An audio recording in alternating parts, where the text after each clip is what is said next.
A decade ago, robots still seemed pretty limited.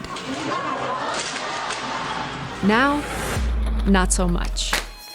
And computers don't just win chess anymore, they can win Jeopardy! Watson, what is the elegance of the hedgehog? They can win Go! There are about 200 possible moves for the average position in Go. This is all happening really fast, and it's causing some to forecast a future where humans can't find work. There will be fewer and fewer jobs that a robot cannot do better.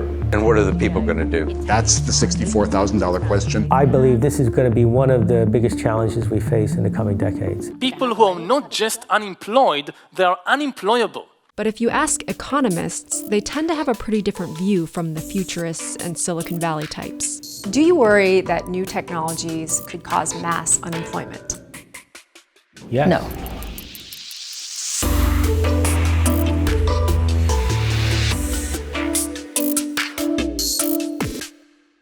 I have devoted my career to worrying about the labor market, particularly worrying about the living standards of low and moderate income workers. So I worry a lot about things.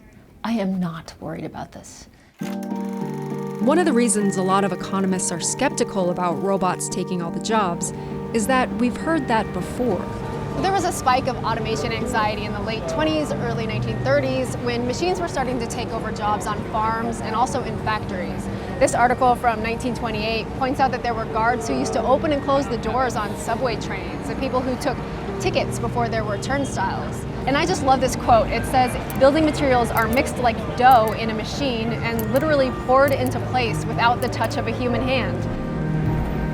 Automation anxiety surged again in the late 1950s, early 1960s. President Kennedy ranks automation first as job challenge. Computers and automation threaten to create vast unemployment and social unrest.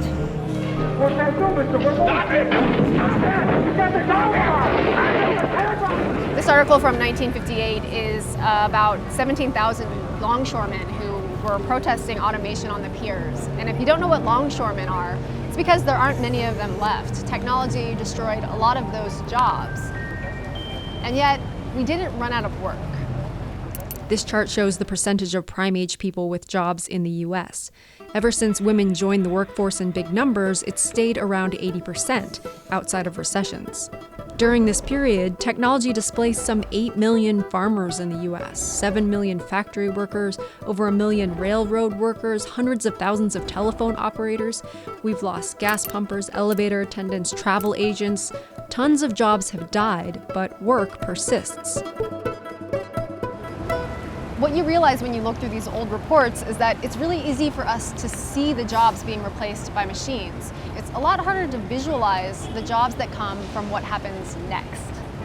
New technology creates jobs in a few ways. There are the direct jobs for people who design and maintain the technology, and sometimes whole new industries built on the technology. But the part we tend to forget is the indirect effect of labor-saving inventions. When companies can do more with less, they can expand, maybe add new products or open new locations. And they can lower prices to compete. And that means consumers can buy more of their product. Or if we don't want more of it, we can use the savings to buy other things. Maybe we go to more sports events or out to dinner more often. Maybe we get more haircuts or add more daycare for the kids. This process is how our standard of living has improved over time, and it's always required workers.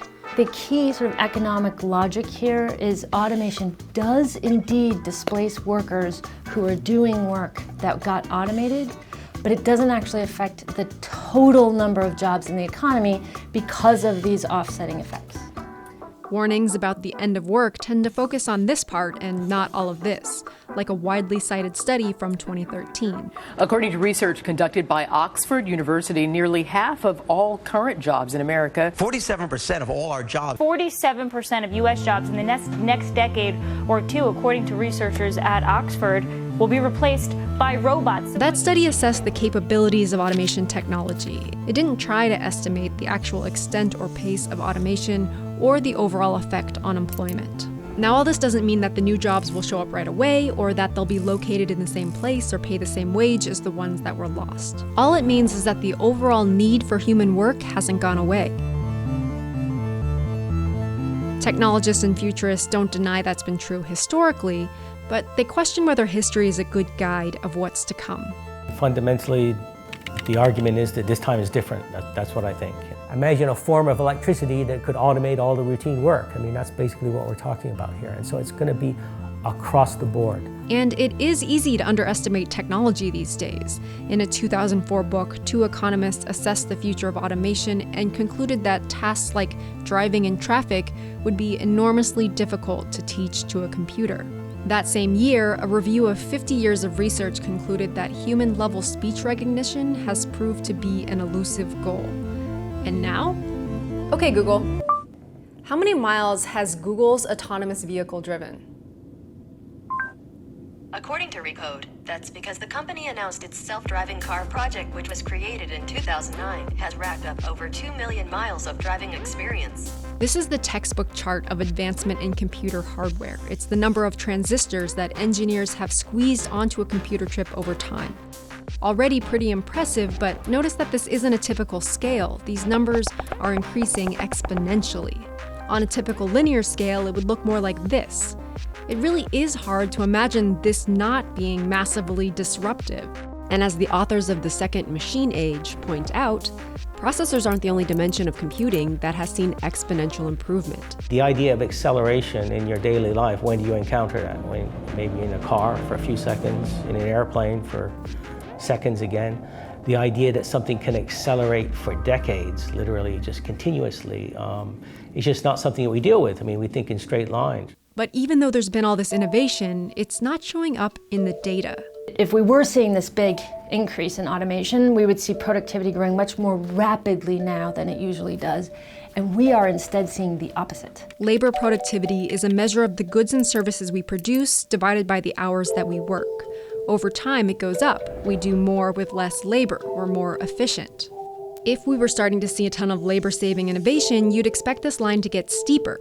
But when you look at productivity growth, you can see that it's been slowing down since the early 2000s, and not just for the US. It's possible that new technologies are changing our lives without fundamentally changing the economy. So will this all change? Will today's robots and AI cause mass unemployment? There's reason to be skeptical, but no one really knows. But one thing we do know is that the wealth that technology creates, it isn't necessarily shared with workers. When you account for inflation, the income of most families has stayed pretty flat as the economy has grown. One of the problems we've seen over the last 40 years is that we have seen all this rising productivity growth, but it actually hasn't been broadly shared. It's been captured by a thin slice of people at the top of the income distribution. Even if unemployment stays low, automation might worsen economic inequality, which is already more extreme in the US than it is in most other advanced countries. But technology isn't destiny. Governments decide how a society weathers disruptions, and that worries people on both sides of the debate about the future of work. You know, we've adopted policies that instead of really trying to counteract the trend caused by technology and globalization and other things, we've, in many cases, exacerbated them, right? We put a wind at the back of them and made them even more extreme, and that's a big problem. We'll probably always be fascinated by the prospect of robots taking our jobs, but if we focus on the things we can't really control, we risk neglecting the things we can.